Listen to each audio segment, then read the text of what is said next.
Here we go. That's right. They can have my body, but they can't have my mind. They can have my body, but they can't have my mind, man.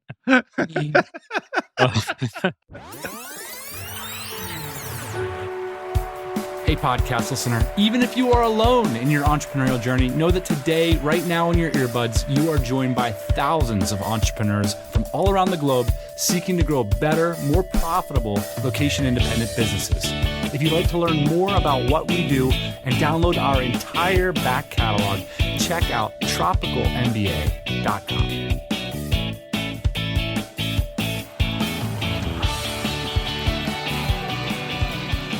Stick around for this one. Ian and I just finished recording the greatest Tropical MBA podcast of this week. We talk about free ticket giveaways, how 3 or 4 sentences can change your life, and what would happen if you called us for business coaching. All that and more coming up. Let's roll it.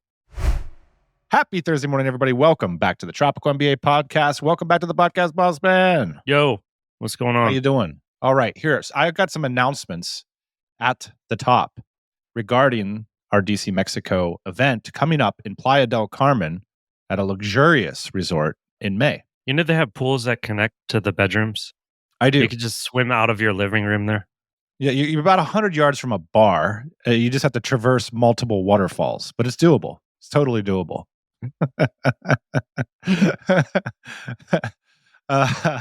One of the things we recently put on the social medias is a contest soliciting speakers for that event. We say, hey, we got a speaker coach. We got a bunch of amazing attendees, over 200 attendees. We would love to invite an outside speaker. Does anybody want to come join us? Bring your story to the fold. And we got over 200 applications. And so I pulled together all these applications in a Google document and I gave them to the event team because I just didn't want to influence the outcome. I just wanted to see what they came up with. And I'm so happy with the 2 speakers. They came to me and they said, Dan, these are our 2 favorite applications out of 200. And so I want to announce them here on the show for the first time publicly. Congratulations to Catherine Lavery. She is the founder of Best Self Co. And I could hit a tennis ball over to her house. She's my neighbor, basically, which is super cool. And I wanted to mention that I did not pick her. The team picked her. And I was just delighted to see it's a chance to get to know Catherine better and to share her story with our audience. I think she's such a great fit. They also selected John Doherty, I think is how you say it. And he is somebody I've been following on Twitter. I've listened to his pod. So I'm a fan of both of these speakers. I don't know if the team was channeling that or what, but they saw their bios. They dug into the messages they've been sharing. And they said, these 2, they're going to be a great fit for what DCers are looking for. They're bootstrapped, they're hustlers, they're open, they're honest, they're willing to talk about the positives and negatives of running their business. That's what we're looking for at DC events. And so congratulations to those 2. We're so excited to welcome you into the DC fold. Interesting story, John is a DCer. So that wasn't like part of the application, you know? They just saw this application and thought, man, this is going to be a great speaker for the event. So pretty cool. Well, for a little bit of context, when you posted that, people are like, why don't you have DCers speak at the event? We do. Every single event, it's all DCers. Yeah, 100% of speakers are DCers. And now there's one exception, Catherine. Even John's a DCer. I think actually Catherine has an account because I looked the other day. So at some point she was a DCer. But anyways, I thought it was a really fun thing to do, Dan. It was one of these moments where I got to see all those applications and I was like, wow, there's a lot of really interesting people out there that have great stories to tell. Super, super cool. Hey, Ian, one more thing. I want to do something fun. I'm feeling so much community spirit around this DC Mexico event. I want to give away 1 free ticket to a listener listening right now. Here is the deal. I love it when you don't run things by accounting. Okay, I talked to the CFO. I went to the CFO. Here we go. You get out your calculator, Ian. It's not that crazy of a giveaway. It is a free membership for 90 days to the Dynamite Circle. That's a $600 value. And a free ticket to DC Mexico. That is $1,000 ticket ballpark. Okay, we're going to give this away free to 1 listener who applies. Here are the qualifications. You must have $100,000 in revenue and at least 1 other person involved in your business, like a freelancer, a contractor, an employee. The next thing, There's going to be a little sentence in the application.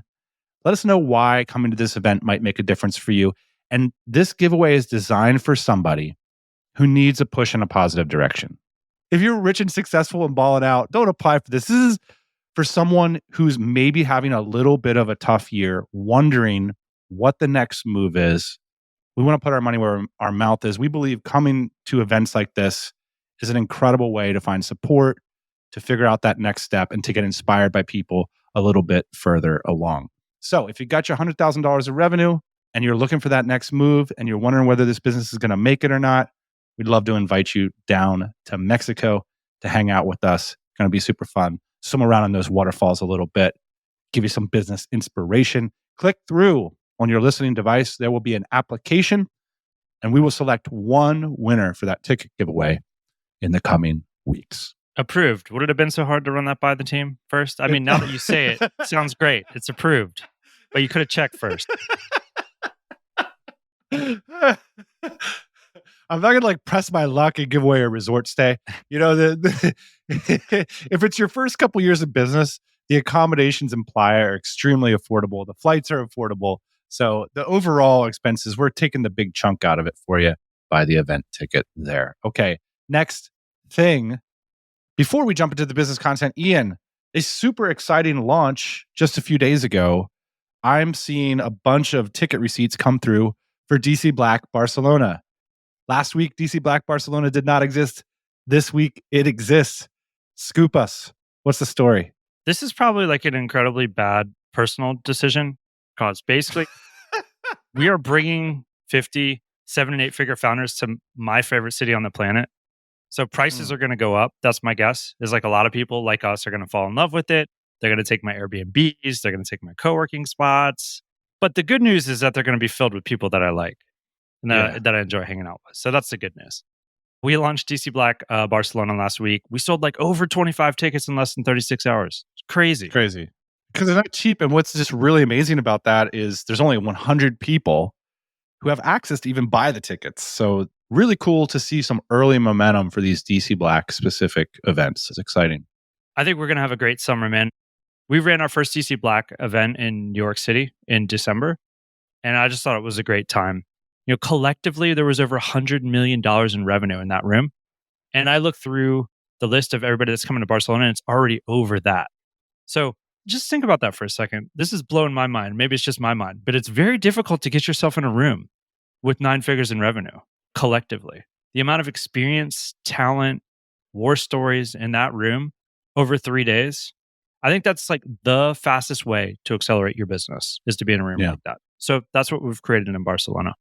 Super cool. That's exciting. If I were to think of one food item that DC Black Barcelona reminds me of, Ian, I know what you'd think. You'd think I'm going to say hamon. Wait. Is alcohol food? What I was thinking is, do you know how long it takes to make a pho broth? No. Basically 12 hours.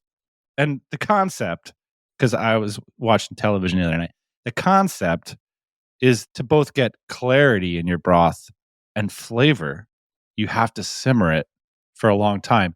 And that shows love.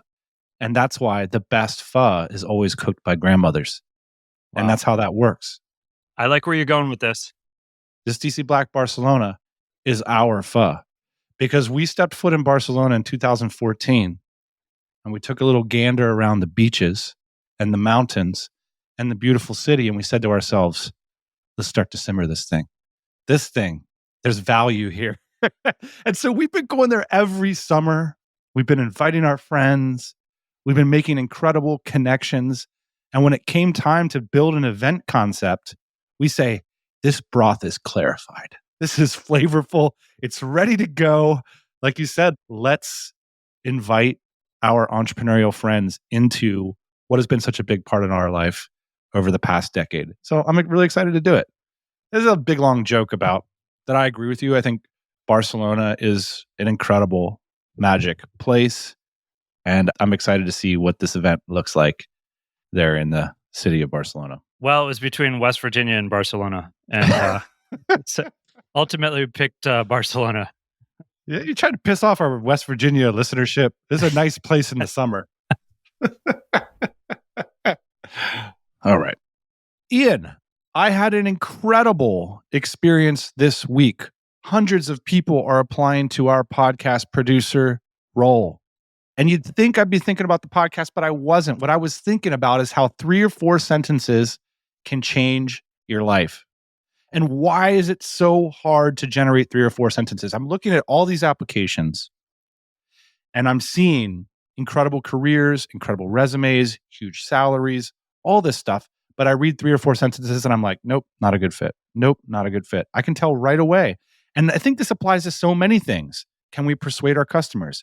Can we persuade our potential dream employers? Can we have a decent dating profile? All these 3 or 4 sentence moments that can change our lives. And I walked away from this process thinking, my goodness, writing is so valuable in businesses, especially internet businesses, especially internet businesses that are remote, because I believe writing is thinking.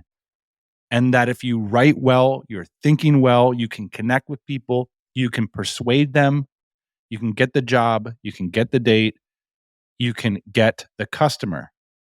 And I just thought it was so interesting to see that go well and go poorly, to get the interview, to not get the interview, and that it happens across all of our desks every day. Have you seen the 3 sentences yet, Dan, that have basically read in maybe even fewer words? I need to be on this payroll. That one always just like comes right through. The writing is just like, I see what's going on here. I wrote down some of these reflections on looking at these things. Number 1, I think people grossly underestimate how much time it takes to write well. Straight up. And it's something that we struggle with internally with the team. It's like, this needs more hours of your energy and clear thinking.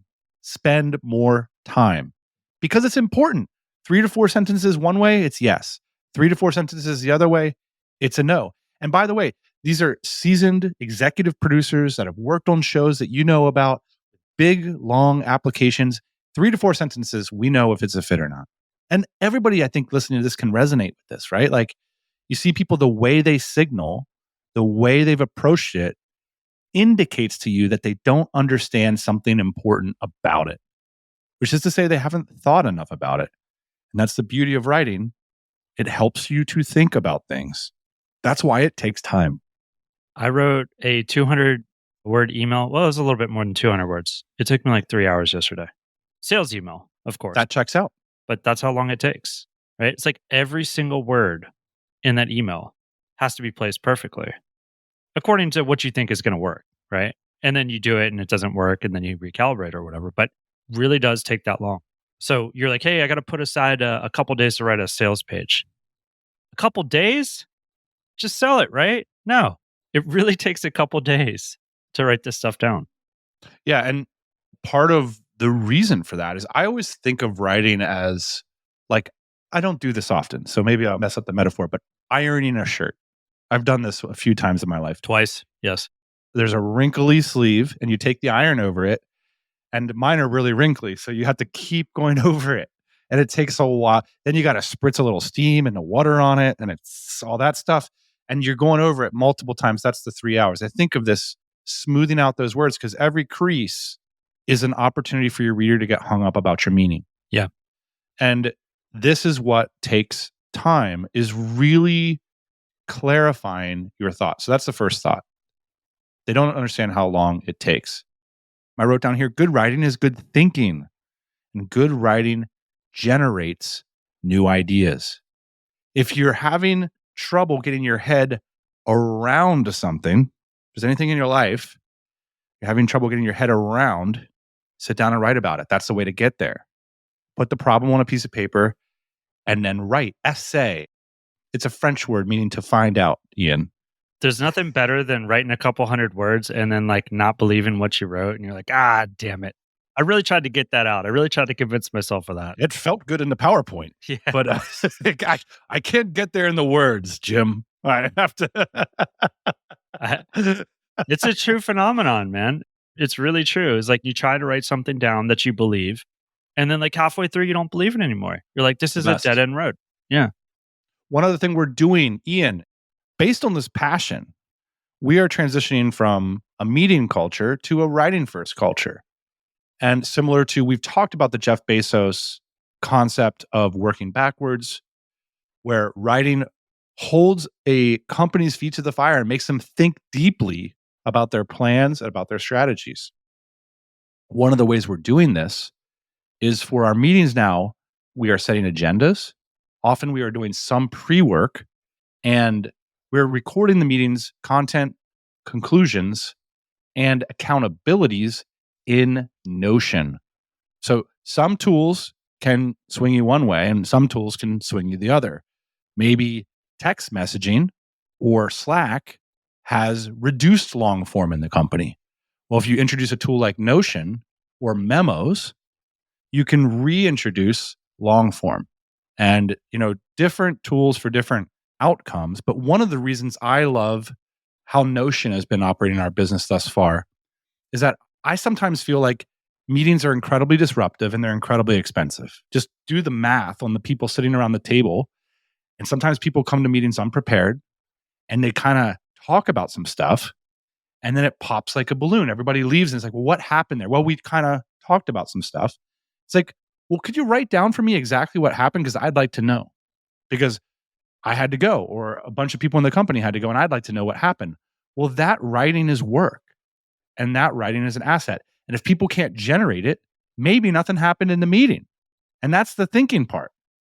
And I can see this in these applications, by the way, which is a lot of people just aren't thinking about their applications, which makes sense, right? Most people that apply, they're not putting 10 out of 10 effort in. But it's the thinking part that is the hard part and the part that takes the time. One of the things I noticed too is like maybe everybody that comes to these meetings that we historically have don't need to be at the meeting. Like if you didn't write the agenda, you didn't speak at the meeting, and you don't have any action items for the meeting, maybe you shouldn't be in the meeting. The other thing that came about is when you start to transition into writing and having these agendas, it's a profoundly different meeting. Like the way that you stay on track, the way that the follow-ups happen after the meeting is really the most important part. Like, hey, we talked about this. What's going to happen afterwards? Yeah. So it's been a profound shift in our business. I mean, here's where I think we're at on this journey. For us, meetings are a great innovation. It's great talking to the team. And because meetings build morale and accountability, we started chucking a meeting at everything. And what happened is meetings sort of led to meetings. They birthed meetings. And I started to find myself in meetings where I'm like, this meeting is attached to a topic and we're here to talk about the topic. There's a lot of topics in this business, and I could basically spend all week long in topic-based meetings. I need to know the agenda. What are we going to decide in this meeting? And the difference between we are coming to this meeting to decide on X and to do Y versus we're going to talk about this topic is often just a few minutes of someone's time having the bravery and doing the hard work to say, this is the agenda of this meeting. This is what we're here to decide. And then writing all those things down and taking an asset from the meeting directly and deploying that asset in the business.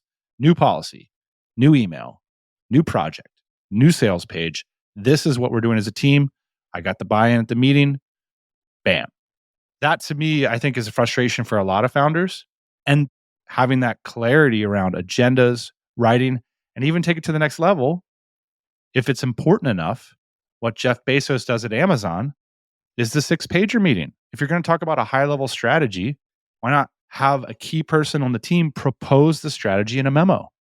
And then now you're all discussing with a common narrative, the same level of research, and then the investment you've made in the meeting is going to be much more productive. And you're just going to get things done faster, all because one person sat down and did the thinking in advance. I just want to throw out a little theory here, Dan. In our 20s, when we worked at the same company, we used to have to write these huge, huge memos to each other, like multiple pages, convincing each other, this is something that we should do in the business. This is the product that we should make. This is an idea worth pursuing. They'd take us hours to write, and we'd write them, and then we'd write back to each other, and then maybe we'd have a meeting on it if it was a good enough idea. I think what's happened in the last 15 years is that the tools have changed, meaning Slack. What happened is that we got Instagram. Yeah, exactly. And we got used to writing 140 characters. The boss man pulls out his quill and is like, I will now propose a strategy. And now it's like, yo, bro, did you see what someone posted on Instagram? We should do that. Right. It's like, did you see the meme with the dolphin? Like, way more interesting than your 5-page email. So basically, man, the tools have changed. Now it's super easy to have access to each other. I can just ping you on like 5 different channels and get your attention real quick. The problem is not the attention. The problem is I need to convince you that this idea is worth pursuing. And to do that, I have to think hard about it. And so I think that these tools messed us up, man. They really did. I think they're a great way to pass on documents, to shoot each other little cute notes like I love you. Where are you? With the you. Where are you? But they might not be the best way to communicate big ideas and move big things forward in your business. 100%. All right, Ian. One of the things we talked about last week, that everyone's business is some version of a shit show. So if your business is feeling a little bit shit showy right now, like you're not sure what the next steps are, I wanted to introduce a classic business coaching exercise with a little bit of a twist. Something simple we all can do in just a few minutes, and maybe it'll give us a different view or some clarity on our business. This sort of exercise is called a bunch of different things in the business coaching circles, but I like Mike Michalowicz's framing. He calls this the queen bee role, determining your queen bee role. And we're going to do this because it's a simple way to do a more complicated thing, which we call building a zero-based accountability chart. So we're going to kind of back into the accountability chart by starting with something Mike Michalowicz calls the queen bee role. Okay? So everybody listening to this, take a mental palate cleanser, and we're going to reflect on what the queen bee role or function is in our business. This is not a person. This is a function. Every business has one. So I'm going to read a little bit about it. To quote Mike, the queen bee role is the singular most important activity in your business that delivers on your brand promise.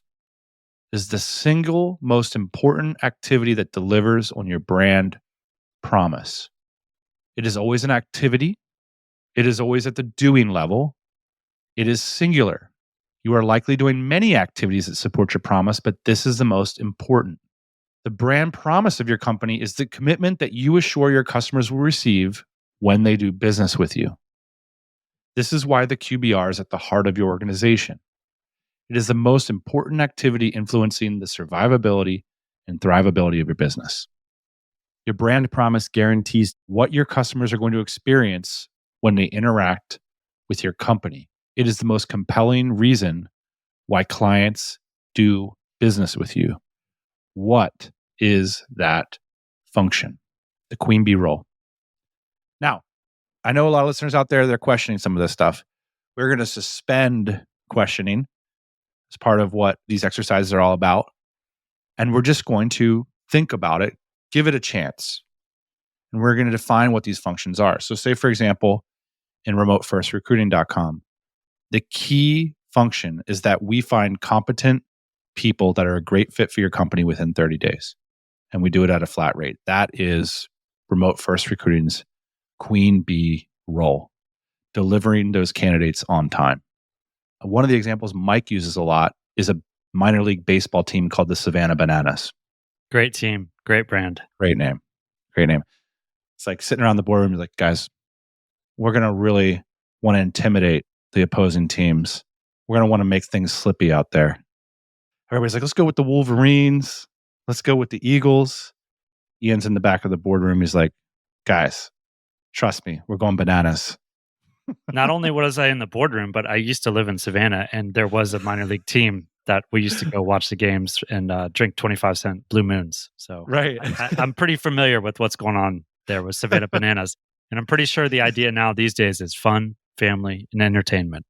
Yeah, that's the idea, is that they created a revolution in the minor league business model, which is, they said, the brand promises to the Savannah Bananas is not baseball. It is family fun and entertainment. And so the key function is to change the experience of every game. And that's a little bit different than what a normal minor league baseball team would have as a brand promise. So now they're having a meeting that is the most important creative meeting of the week, where they're sitting around the table and wait for it. What curveball Wow. are we going to gotcha? Huh? Yeah. What curveball are we going to throw these families so that they can have fun and entertainment this week at the Savannah Bananas? That was the key function. And importantly, we're not saying marketing or sales or operations or any of this stuff. We are asking, what is the function that delivers on the brand promise? Okay. So we're doing that thought experiment. We're writing it down as founders. The next step is to assess the health of that. And typically what our business coach would ask us is like, would you call it like yellow, red, or green? Is it healthy? And typically, when our business is feeling showy, we have some intuition as founders that this key value function is not as healthy as it ought to be. And commonly, there's a reason for that, which we're going to get to at the end. So now that we've defined the key function and the health of the function, we want to start to define what are some ways we can measure how to get that function to green. So we're trying to ask ourselves, what are some metrics that indicate that this function is in fact delivering the value that we expect? Now, in using the example of the Savannah Bananas, you could say it could become families who return the next week. That could be within the next month. That could be a metric. So they have a time frame, they have a customer set.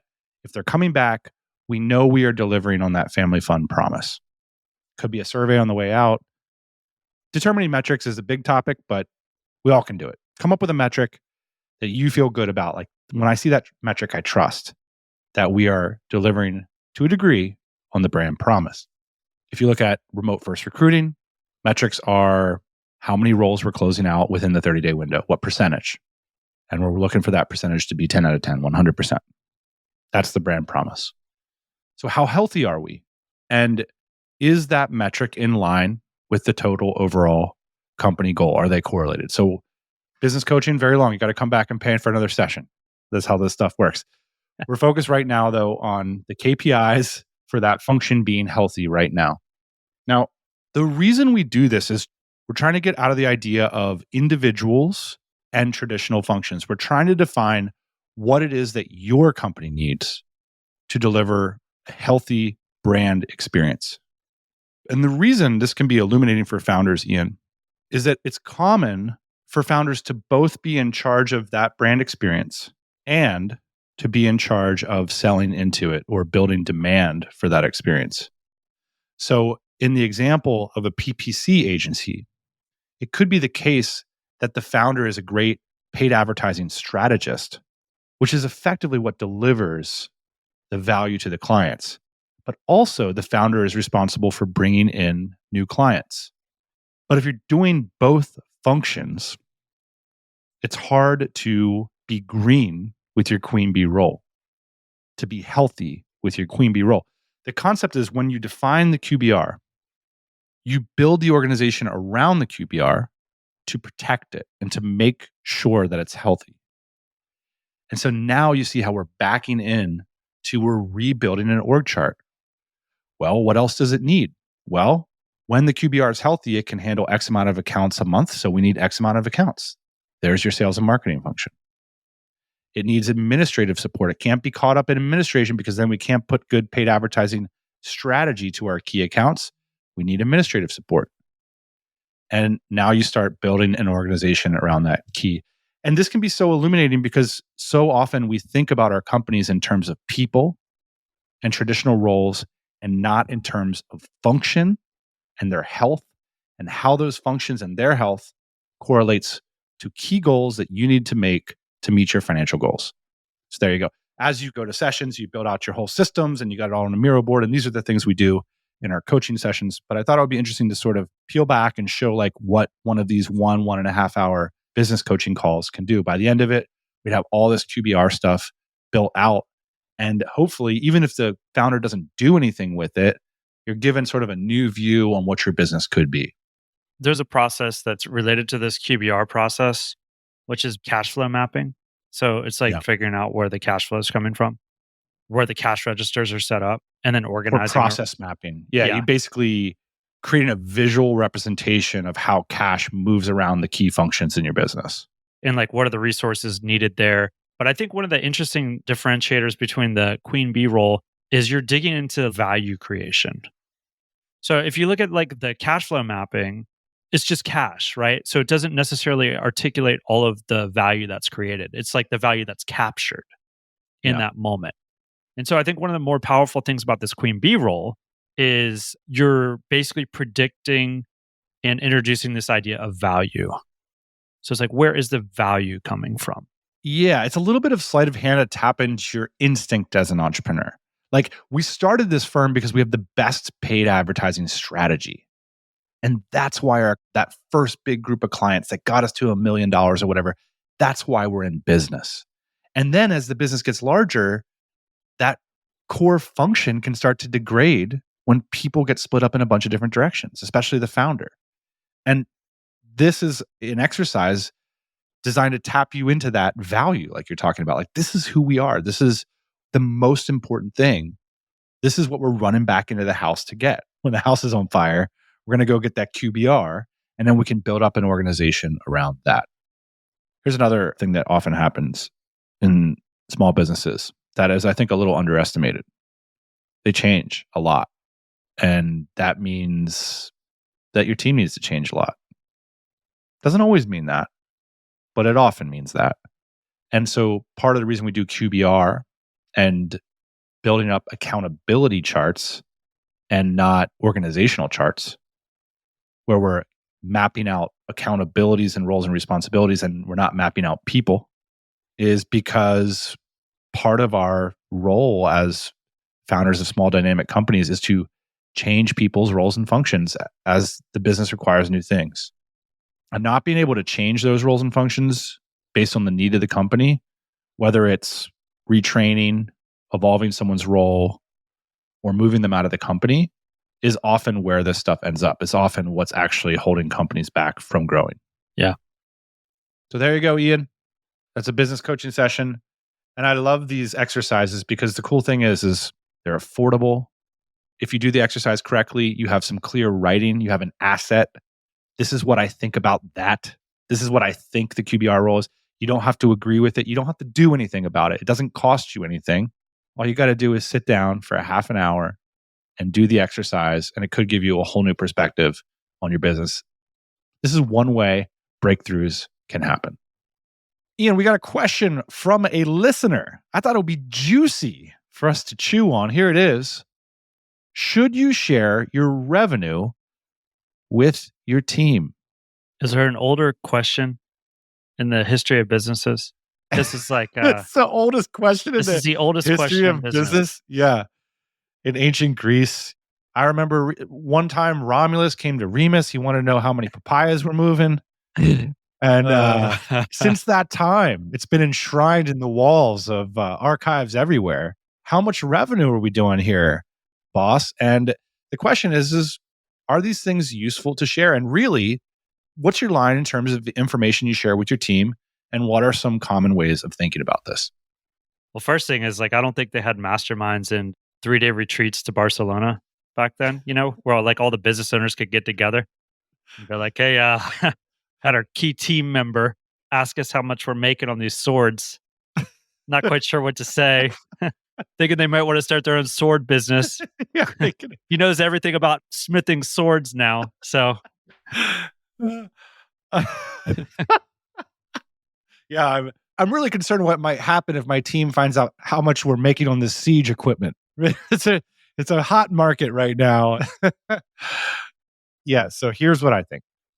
This revenue figure is interesting because I think there's a movement for transparency, and I respect that. This concept of, hey, we're going to show up to the team every week and we're going to talk about revenue. We're going to talk about our margins. We're going to talk about these big numbers and we're going to empower the team to improve them. The problem that I've found with that is that it can be very disempowering to hear about a revenue figure. And in a lot of cases, that's simply an overshare. For me, revenue is really important. Every week, every month, every year. If you tell me your business did this revenue this month versus that revenue this month, and so if you challenged me, for example, and said, okay, Dan, you made $40,000 in top line this month versus 100,000, instantly I could write 5 to 10 implications of exactly how the business will change and what needs to happen and where I think that happened. I would have all kinds of ideas. In other words, top line revenue is the number that I think about. That's my number as a founder. When you share that with people who it's not their number, two things can happen. On the one hand, it goes up. People are like, oh, great. I guess I'm contributing and part of that, which isn't necessarily true. And then the other part could be like, well, it's going down. I need to fix it, but I don't know how. And so I think your job as a person who can write down 5 to 10 implications is to figure out which one of those belongs on that person's desk and to empower them to improve that number. If you get 25 leads this month, my job is to give you the confidence that that correlates with $100,000 months. And now if the employer raises their hand and says, hey, I'm really fascinated. What's the top line revenue of this company right now? You can share that number now. Now at least there's a context to where if they want to know how their metrics lead to the top line metrics, to me, that makes total sense. So I think what I've seen happen and what we've done specifically is that it seems like a cool, open thing to do, to just share numbers with everybody. But we've had employees specifically who are thoughtful raise their hands and say, hey guys, I don't know how to affect that number. It's freaking me out. It's making me nervous. And I think it's the job of a leader to distill down the key metrics that each critical team member can track that they can control. And that's where we get to scorecards, right? You want to distill down what their metrics are, especially what their habits are.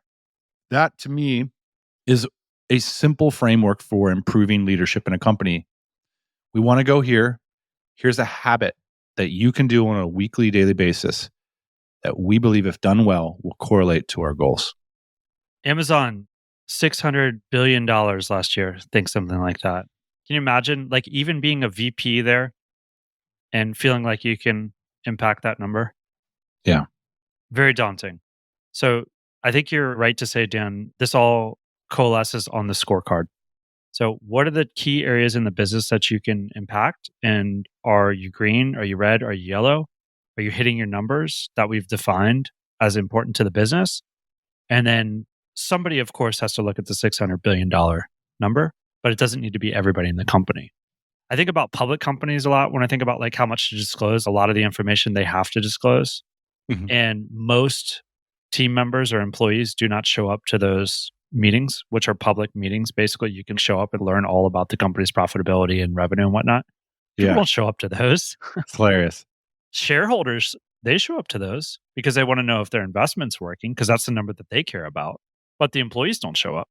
And that's exactly it. I see so much of this is like, yeah, revenue's your number and return on stock valuation is the investor's number. Yeah. And the question for you is, what's the team member's number? They need a number too. Like everybody wants something that they can go up and to the right.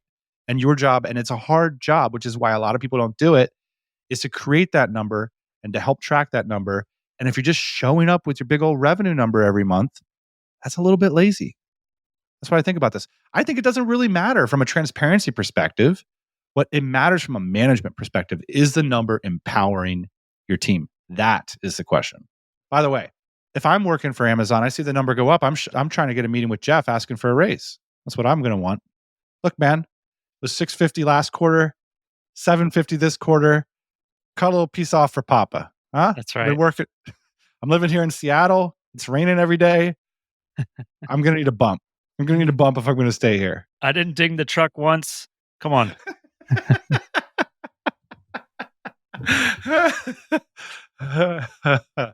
You know what? One of the things that I like about being a truck driver, if I had to go get a normal job, here we go. I would like to be a truck driver or a factory line worker and not a retail employee or a service employee. And you know why? So you can listen to podcasts all day? That's right. They can have my body, but they can't have my mind. They can have my body, but they can't have my mind, man. Put me on the road. The old guy in me wants to get upset when the Amazon delivery driver pulls up to my house with the stereo blasting, but I think like, man, that's exactly what I'd be doing. Yeah, dude. A little bit of Iron Maiden. Hell yeah. Just get the good grooves, get the good vibes going. That's right. Well, I love it. Here's my takeaway from the episode, Ian, is we are moving from a meeting first company to a writing first company. We talk about writing down that QBR, writing down those goals, and writing down those scorecards. Like these things all too can exist in Notion or some sort of GDocs dashboard that the whole team can have access to. You know, I just think about the situation where we're often just 3 or 4 sentences away from the outcomes we want. And it might take many, many hours of reflection and essaying and writing to get to those 3 or 4 sentences. But trust that process. Eventually you will arrive on what you think in the world. It will be clear to others. And that's what gets other people on board, persuaded, motivated, get the job, get the date. And that to me is the theme of today's episode. More writing, less talking. Yeah. The Tropical MBA podcast is going to just turn into the Tropical MBA long form email. That's right. If you didn't take notes on this podcast, you're not doing your job. Taking notes is overrated, I actually think. This is a whole different thing, whole different topic. Cool. That's it. We'll see you next week. See you then. Hey, thanks for listening to the Tropical MBA podcast. You can go to tropicalmba.com, get access to hundreds of back episodes and all kinds of other goodies. Load up your iPod. That is the cheapest way to fly business class on your next international flight. We will see you next Thursday morning, 8 a.m. Eastern Standard Time.